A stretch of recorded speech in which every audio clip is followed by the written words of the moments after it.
It's 5 o'clock. 5. And it's completely dark outside. Explain that one to me, someone not from Florida. Hey guys, it's Deborah. So today I'm going to be talking about the books that I've read most recently. There are 5 books on this list, and I believe it starts in late September probably-ish. So let's just go ahead and get started. The first book that I have here is Caravelle by Stephanie Garber.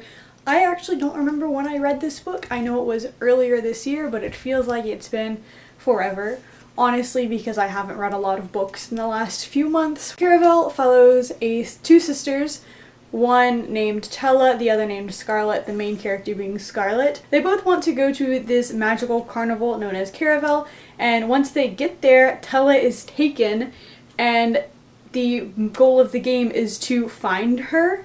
So Scarlet is trying to find her so that she can get her back and bring her back home, and all of these other things, and I honestly didn't like it that much. I didn't like Tella's character at all, so the entire time as Scarlet was just pining after her and that being her main goal was to find Tella, I didn't enjoy that much. I liked the love interest in general, but I didn't like him with Scarlet, and I just didn't really like I didn't like the ending. It was really confusing at some points, especially with all of the weird magical parts about the whole Caravelle. I didn't like the story overall.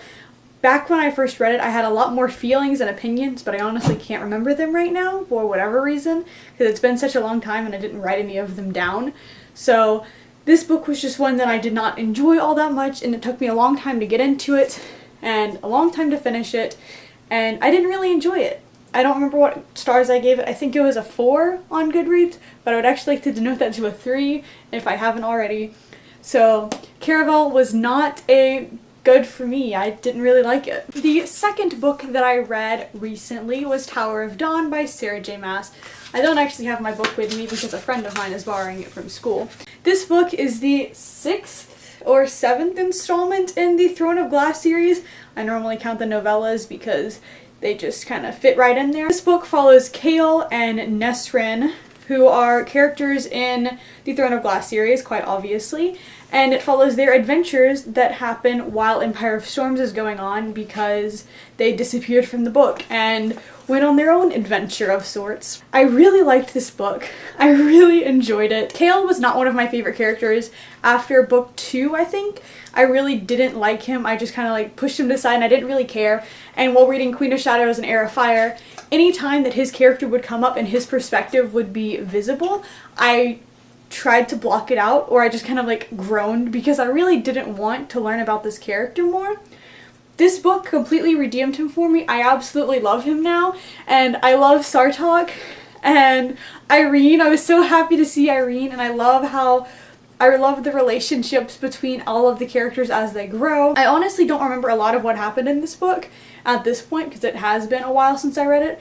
It came out early September, and I want to say I read it late September. I enjoyed this book and it completely changed my perspective on Kale, and I'm very happy about that aspect. The next book that I recently read was They Both Die at the End, and this is by Adam Silvera. This book follows 2 main characters, Rufus and Matteo. They are both teenagers. I believe they're 18 or 17. They're somewhere in that range. In this alternate universe of our current world, there is technology that knows when you're going to die, and you get a phone call on the day that you're going to die so you can live it out to the fullest. And these 2 boys meet on this app called The Last Friend that allows people to meet, and so they can get a friend in their last hours if they don't have any, or if they want to spend their last hours with somebody else, or anything within that matter. So this book follows Matteo and Rufus, and they meet on this app called The Last Friend and end up spending their last day together, and this follows all of their adventures and their trials and tribulations throughout the day, little things that happen that could mean death or could not, and all of that. And then the end broke my heart. But I really enjoyed this book. I love Adam Silvera's writing, and I really enjoyed the writing in this book specifically. I would definitely recommend this book and just enjoy it. and appreciate the cover because it is honestly a complete work of art. I don't know what I rated this on Goodreads, probably a 5 out of 5 stars. I will assume so, and let's move on. The next book I read was Simon versus the Homo Sapiens Agenda. I read this one 2 or 3 weeks ago. This book follows the main character Simon Spire. He is a 16-year-old closeted gay boy. He meets this other boy who goes by Blue on the school's Tumblr page anonymously. So he wrote this like poem and then they ended up starting to talk. And so neither one of them know who the other person is. Every few chapters there's their emails between each other. Oh, I just found one, I think. Yeah, they've got like their emails written out to each other about things they wouldn't really tell anybody else. And it's also him going through his daily life and trying to like look at and figure out who the person might be. He's in theater, so we get to see some behind the scenes of the production that they do. We get a lot of character development with him and a lot of the other characters in the story.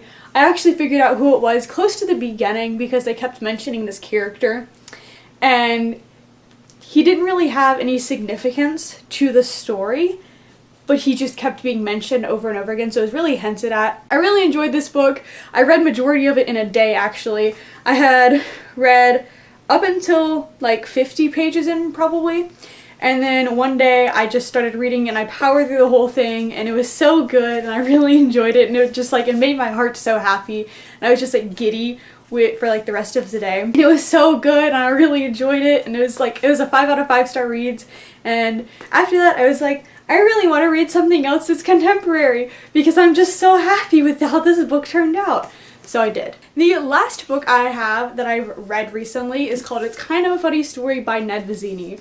I have mentioned this book in so many TBR videos, and I finally read it. I finally crossed this book off my TBR, and I can say that I've completed it, and I'm so happy to say that. It's been on my TBR for an extremely long time, like 2 or 3 years I think. I got it at a bargain bookstore multiple years ago because my friend mentioned it a one-off comment somewhere, and I saw it and I was like, I'm buying it. I didn't really know what this book was about. I was really confused, so I kept pushing it off, and I think that was the main reason I never read it. But I'm so glad I finally did because I enjoyed this book so much. This book is about a boy named Craig Gilner, and he is very depressed. So he ends up going to this psychiatric hospital because about 50, maybe less pages into the book, he's like, I'm going to kill myself.